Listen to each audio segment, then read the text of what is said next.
Karibu katika uwanja wa vita vya kifikra, ambapo leo hatuzungumzii vita vya mapanga wala bunduki, bali tunazungumzia vita vya maneno, vita vya tafsiri na vita vya mioyo. Katika ulimwengu wa Kiislamu, hakuna neno linaloweza kusababisha mivutano mikali, kugawanyika kwa misikiti, kuvunjika kwa undugu na hata kupigana ngumi kama neno moja tu lenye herufi 4 ambalo ni bid'a au kwa Kiarabu al-bid'a. Neno hili limepewa majina mengi, ambapo wengine wanaliita saratani ya dini, wengine wanaliita mlinzi wa sunna, wengine wanasema hakuna bid'a nzuri, na wengine wanasema bid'a imegawanyika. Je, ni nani yuko sahihi? Je, kusoma maulidi ni bid'a? Je, kutumia tasbihi ni bid'a? Je, kula pilau kwenye hitima ni bid'a? Na je, kila bid'a inampeleka mtu motoni? Leo tutavua miwani ya ushabiki na kuvaa joho la usul fiqh au misingi ya sheria, kuingia katika mahakama ya elimu, kuchunguza neno hili kwa kina ambacho hujawahi kusikia. Tutawaweka kizimbani wanazuoni wakubwa wa karne zote, kuanzia Imam al-Shatibi wa Andalusia hadi Sultan al-Ulama Izz bin Abdissalam wa Misri. Tutasikiliza hoja zao, tutachambua dalili zao, na mwisho wewe msikilizaji ndiye utakayetoa hukumu. Lakini kabla hatujafika huko, lazima tujiulize, neno bid'a linamaanisha nini hasa? Kwa lugha ya Kiarabu, mzizi wa neno hili ni bad'a, na maana yake ni rahisi sana, ambayo ni kuanzisha kitu ambacho hakikuwepo kabla au uvumbuzi. Mwenyezi Mungu anajisifu ndani ya Qur'ani kwa jina la Badi'us Samawati wal Ardh, yani mvumbuzi wa mbingu na ardhi, ambapo kaziumba bila kuiga popote wala ramani ya awali. Kwa maana hii ya kilugha, kila kitu kipya ni bid'a. Ndege unayopanda ni bid'a, simu unayotumia ni bid'a, hata kipaza sauti msikitini ni bid'a. Hata hivyo, vita si kwenye lugha, bali vita ni kwenye sheria, na hapa ndipo penye mgogoro. Mtume Muhammad, rehma na amani ziwe juu yake, alisimama juu ya mimbari na kusema maneno mazito ambayo yanatetemesha nyoyo za waumini hadi leo. Alisema, na mambo mabaya zaidi ni yale yaliyozuliwa, na kila bid'a ni upotevu, na kila upotevu ni motoni. Hapa ndipo penye kiini cha mzozo, neno kullu au kila. Je, Mtume alimaanisha kila kitu bila kubakisha, au alimaanisha vingi? Hili ndilo swali litakaloongoza mjadala wetu wa leo. Hebu tuvute pumzi na kuingia katika darasa la lugha ya Kiarabu. Upande mmoja tuna kundi la wanazuoni, mara nyingi wakijulikana kama Salafi au Ahlul Hadith, ambao wanasimama kideti na neno kullu. Wanasema, jamani, Mtume alikuwa fasaha au msemaji bora. Akisema kila, anamaanisha kila. Hakuweka ubaguzi wala hakusema baadhi ya bid'a ni nzuri. Alisema kila bid'a ni upotevu. Hoja yao ni kali sana, wakisema kama tukiruhusu mlango wa bid'a nzuri, nani atachuja? Leo utaletewa maulidi, kesho utaletewa ngoma msikitini, kesho kutwa utaletewa ibada za ajabu, na kila mtu atasema hii ni nzuri. Dini itageuka kuwa utamaduni wa watu na sunna halisi itakufa. Wanamnukuu Imam Malik aliyesema, yeyote anayezua bid'a katika Uislamu na kuiona nzuri, basi amedai kuwa Muhammad alifanya hiana katika kufikisha ujumbe. Kwa sababu Allah amesema, leo nimekukamilishieni dini yenu. Ikiwa dini imekamilika, nyengezo ya nini? Lakini upande wa pili tuna kundi la wanazuoni wengi wa madhehebu ya Shafi'i, Maliki na Hanafi au Ahlus Sunna wal Jamaa wa jadi. Hawa wanasema taratibu jamani, neno kullu katika Kiarabu halimaanishi siku zote vyote bila kubakisha. Wanatoa ushahidi wa Qur'ani katika Surat al-Ahqaf aya ya 25, ambapo Allah anaelezea upepo mkali uliotumwa kuwaangamiza watu wa Ad, akisema upepo huo uliangamiza kila kitu kwa amri ya Mola wake. Wanazuoni hawa wanahoji, je, upepo huo uliangamiza mbingu? Hapana. Uliangamiza ardhi? Hapana. Uliangamiza milima? Hapana. Uliangamiza majini? Hapana. Lakini Allah ametumia neno kila kitu. Hivyo kullu hapa inamaanisha kila kitu kilichokusudiwa kuangamizwa. Kwa mantiki hiyo, wanasema hadithi ya Mtume isemayo kila bid'a ni upotevu, inamaanisha kila bid'a inayoenda kinyume na Qur'ani na Sunna ni upotevu. Lakini bid'a inayokubaliana na misingi ya dini, inayokuja kutatua tatizo jipya au kurahisisha ibada, hiyo si upotevu, bali ni bid'a hasana au bid'a nzuri. Na hapa ndipo vita vinavyozidi kuwa vikali. Katikati ya mzozo huu anatokea mwanazuoni mkubwa wa karne ya 7 Hijiria anayeitwa Sultan al-Ulama Izz bin Abdissalam. Huyu alikuwa Shafi'i na alikuja na mchanganuo ambao uliwapa faraja wengi, lakini uliwakasirisha wengine. Izz bin Abdissalam alisema, bidaa si kitu kibaya moja kwa moja, bali bidaa inahukumiwa na sheria 5 za fiqhi. Hebu tuzichambue. Kwanza ni bidaa wajib au lazima. Hii ni bidaa ambayo isipofanyika dini inakufa. Mfano ni kukusanya Qur'ani kwa kitabu kimoja. Mtume hakuacha Qur'ani ikiwa imefungwa kwenye jalada, bali ilikuwa kwenye mifupa, mawe na vifua vya watu. Abu Bakar na Uthman walipoikusanya walifanya bidaa, lakini ilikuwa bidaa ya lazima kuokoa Qur'ani. Mfano mwingine ni elimu ya nahau au sarufi.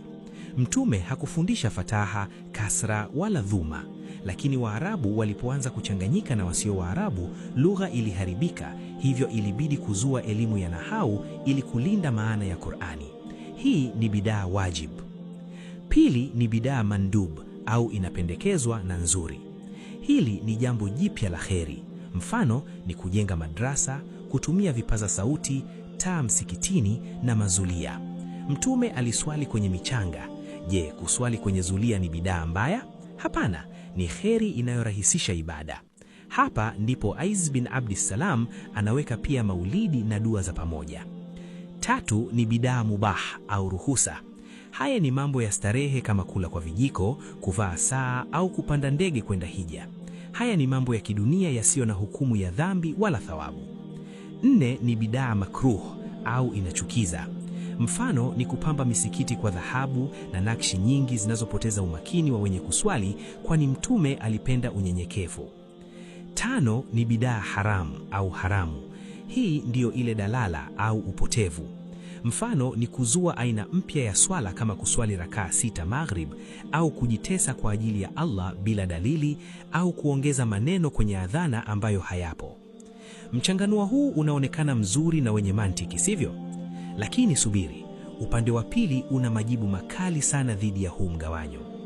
Imam Ash-Shatibi, mwandishi wa kitabu maarufu Al-I'tisam, anasimama na kupinga vikali mgawanyo wa Izz bin Abdissalam, akisema huu ni mchezo na maneno.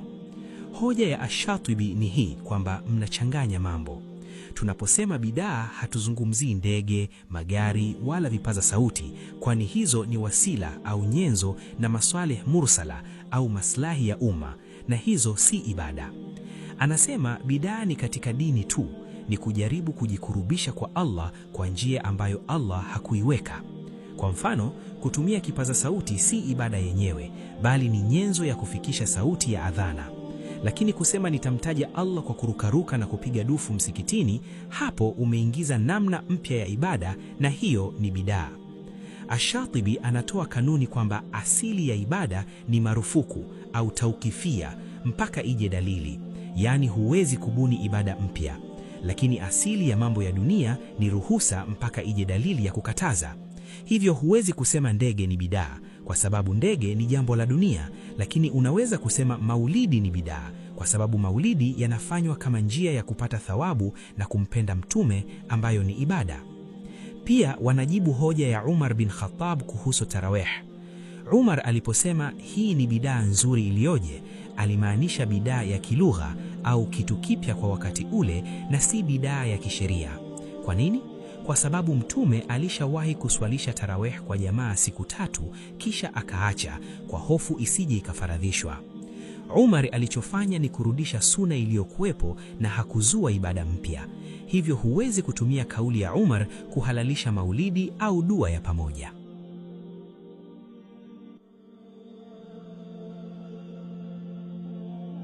Sasa tushuke kwenye mifano hai inayotugusa mtaani. Mada 2 zinazoumiza vichwa ambazo ni maulidi na tasbihi. Tuanze na maulidi. Wanaokubali au Shafii na Sufi wanasema maulidi ni furaha. Allah anasema, sema kwa fadhila za Allah na rehema zake basi waifurahie hiyo. Je, kuna rehema kubwa kuliko Mtume Muhammad? Kama Abu Lahab, kafiri mkubwa, anapunguziwa adhabu kila Jumatatu kwa sababu alifurahi kuzaliwa mtume na kumwacha huru mtumwa wake Thuwaiba, sembuse Muislamu anayekufa huku anampenda mtume? Sisi hatufanyi maulidi kama swala, bali tunafanya kama shukrani. Wanaokataa au Salafi na Wahabi wanasema upendo wa kweli ni kufuata au ittiba. Allah anasema, sema ikiwa nyinyi mnampenda Allah basi nifuateni mimi. Mtume hakusherehekea kuzaliwa kwake kwa kulia wali na kusoma kwa sida. Masahaba ambao walimpenda mtume kuliko sisi hawakusherehekea. Je, sisi tunampenda mtume kuliko Abubakar na Umar? Hii ni kuiga Wakristo na Krismasi zao. Tuje kwenye tasbihi. Wanaokubali wanasema tasbihi ni chombo tu cha kuhesabu. Masahaba kama Abu Huraira walitumia kokoto au mbegu za tende kuhesabu dhikr. Tasbihi ni kokoto zilizotungwa kwenye uzi na inasaidia usisahau idadi. Si ibada yenyewe, bali ni nyenzo. Wanaokataa wanasema mtume alitumia vidole vya mkono wa kulia. Alisema vidole hivi vitasema siku ya Kiyama. Kutumia tasbihi ni kuacha sunna bora ya vidole. Pia tasbihi zinafanana na rozari za Wabudha na Wakatoliki, na mtume ametukataza kujifananisha na makafiri. Unaona jinsi hoja zinavyopishana?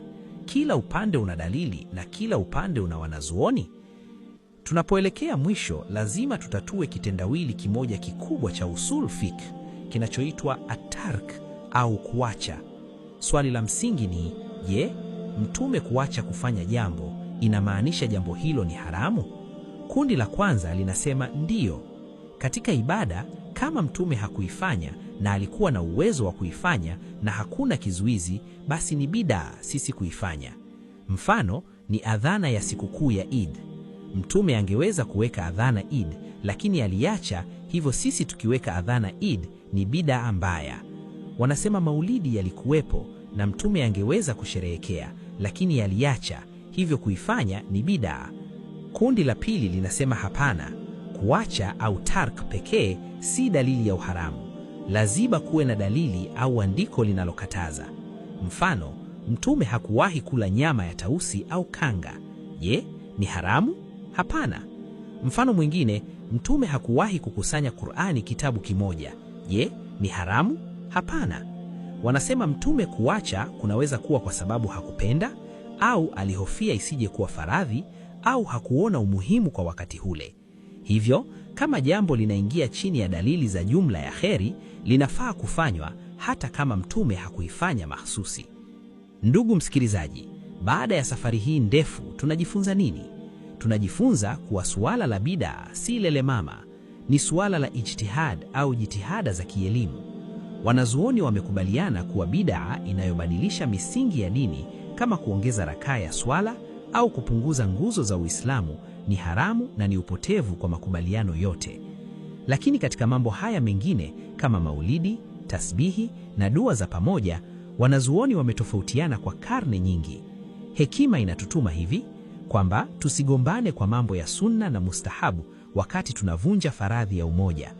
Mtu anayeswali kwa tasbihi asimuone mwenzake wa vidole kama mpungufu, na anayetumia vidole asimuone mwenzake wa tasbihi kama mtu wa motoni.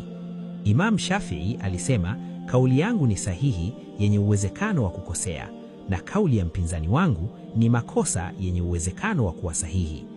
Bid'a mbaya zaidi ni ile inayotugawa, inayotufanya tuchukiane na inayotufanya tusahau adui wetu wa kweli. Hivyo, unapolisikia neno bid'a, usikimbilie kuhukumu. Chimba dalili, elewa nia, na zaidi ya yote, linda umoja wa umma. Hadi hapa tumefika tamati ya kipindi hiki kizito.